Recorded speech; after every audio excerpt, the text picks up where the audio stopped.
आज जो मुसलमान की अमानतदारी का क्या कहना, एक इंसान दूसरे अपने हमसाए और रिश्तेदार की या अपने पड़ोसी की दुकान को नुकसान पहुंचाने के लिए न जाने क्या क्या किया करता है, न जाने किन किन पीरों के पास जाता है तावीज लेने के लिए, और न जाने कैसे कैसे मुर्दार जानवरों की हड्डियां दुकान की पटरी पे लगाई जाती है। जब उनको निकाला जाता है तो कभी कुत्ते की हड्डी पर सहर और जादू किया जाता है कि मेरी दुकान चलनी चाहिए, मेरे हमसाई की दुकान नहीं चलनी चाहिए। ये सारी खराफात आज हो रही है। जाहिलियत का जो दौर था रसूलुल्लाह सल्लल्लाहु अलैहि वसल्लम से पहले, नबूवत से पहले, आज हम उसी की तरफ जा रहे हैं।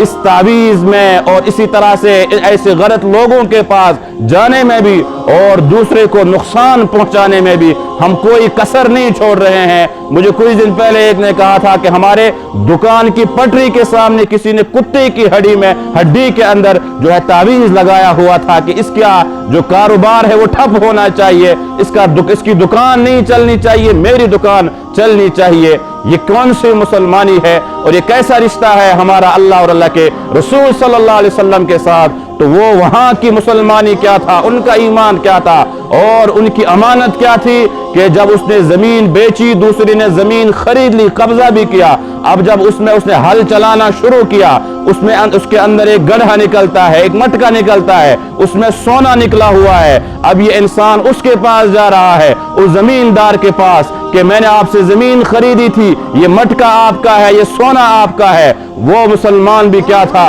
वो कहता है मैंने तुम्हें बेच दी थी, लिहाजा इसके अंदर जो सोना है, ये चांदी है, जो कुछ है, ये जमीन तेरी है, मेरा नहीं है। वो कहता है नहीं तू ले, वो कहता है नहीं मेरा कोई हक इस पर नहीं है, ये अमानतदारी थी। वो कहता है नहीं ये तेरा है, जमीन वाला कहता है नहीं मेरा नहीं, ये तेरा है।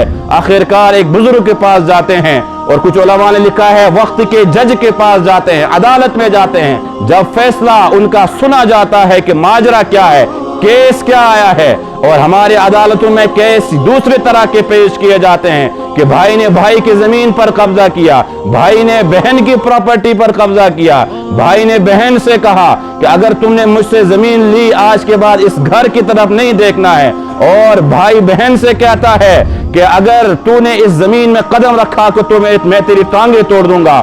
ये सारी चीजें हमारी अदालतों में होता है, मगर वहां अदालत के अंदर ये केस आता है, वो कहता है मैंने जमीन इसको बेची है और इस जमीन में जो कुछ निकले वो इसका है। वो कहता है मैंने सिर्फ जमीन खरीदी है और इस जमीन के अंदर जो सोना है वो मैंने नहीं खरीदा था।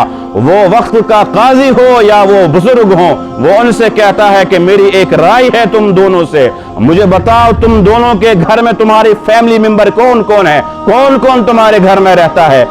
बता देते हैं दोनों हमारे घर में इतने बच्चे हैं, इतनी बच्चियां हैं। वो कहता है मेरी राय ये है कि एक का लड़का और दूसरी की लड़की, तुम अपने बच्चों का निकाह आपस में करा दो और तुम्हारा मसले का हल यही है, इसके अलावा मेरे पास कोई हल नहीं है तुम्हारे मसले का।